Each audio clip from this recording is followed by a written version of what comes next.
In the vast waterways of the Mekong Delta, where rivers twist and turn endlessly, there exists a job that few dare to speak of, yet it remains an undeniable part of life here: the job of retrieving drowned bodies.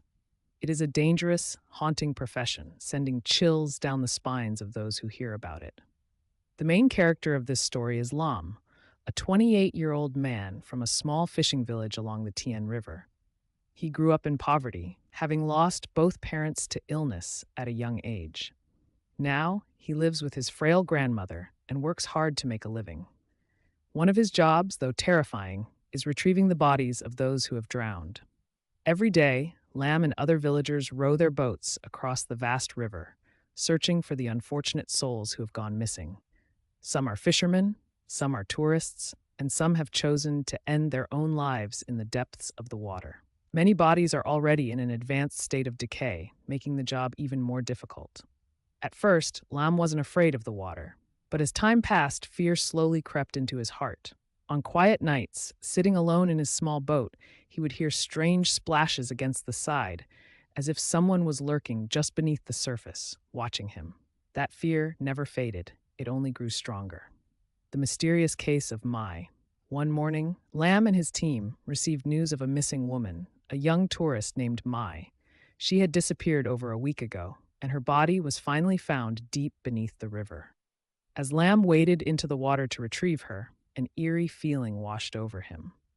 Though it was just a lifeless body, he felt as if someone or something was still there with him. A cold shiver ran down his spine, but he quickly pulled the body onto the boat. When they reached the shore, the group began preparing to transport Mai's remains. But suddenly, Lam felt an icy gust of wind behind him. He turned around. Nothing. Just the quiet rippling of the river under an overcast sky. But the feeling of being watched wouldn't leave him. An experienced man named Mr. Tu, who had been in this profession for over 30 years, noticed Lam's discomfort. He placed a hand on Lam's shoulder and whispered, "You feel it, don't you? Don't let this job consume you. Some souls can't find peace. They cling to those who bring them up from the water. Be careful." Lam shook his head, trying to ignore the warning. But deep down, an uneasy feeling lingered. A haunting presence. In the days that followed, Lam felt an invisible force following him. Whenever he returned to the river, an unsettling sensation crawled over his skin, as if unseen eyes were watching him. One evening, as he passed the spot where he had found Mai's body, he saw something on the riverbank, a blurry figure of a woman. He blinked, but the figure remained, standing still. Heart pounding, he turned his boat away, rowing as fast as he could. But no matter how far he went, the image of that shadowy figure haunted his mind. At home, his grandmother noticed his pale face and troubled expression. She asked him, "Lam, what's wrong? Has your work started to haunt you?" Lam didn't answer. He just sat in silence. His grandmother sighed and said, "Listen to me, child. Not all drowned bodies are just bodies. Some spirits remain restless. They find the ones who retrieve them and refuse to let go. Be careful." Lam never truly believed in ghosts, but the fear growing inside him made him question everything. The villagers shared eerie tales of strange happenings.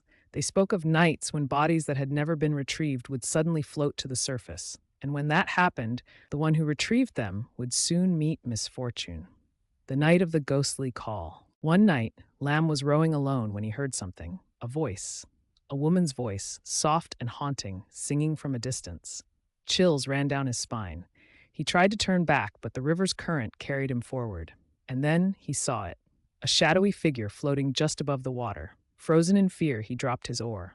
The boat drifted aimlessly as the figure came closer. And then he heard it. "Lam." It was Mai's voice.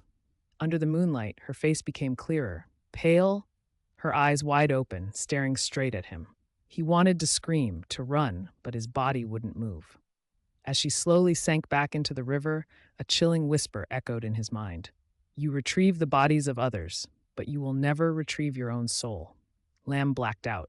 After that night, though shaken, he continued his job, but the fear never left him. The more bodies he retrieved, the more horrors he encountered. He began to understand some bodies were not just corpses. They carried secrets, regrets, and unanswered questions. The Headless Man. One misty morning, Lam and Mr. Tu were called to retrieve a floating body. As they rode to the scene, the stench of decay filled the air. The body belonged to a man wearing a brown shirt. But the most terrifying part, he had no head. His neck was cleanly severed, as if cut by a sharp blade. Lamb shuddered but pulled the corpse onto the boat. As they headed back to shore, the boat suddenly became unnaturally heavy, as if something was dragging it down. Glancing over the side, Lamb caught a glimpse of something beneath the water. A dark, shadowy figure. A cold dread gripped him. That night, Lamb had a nightmare.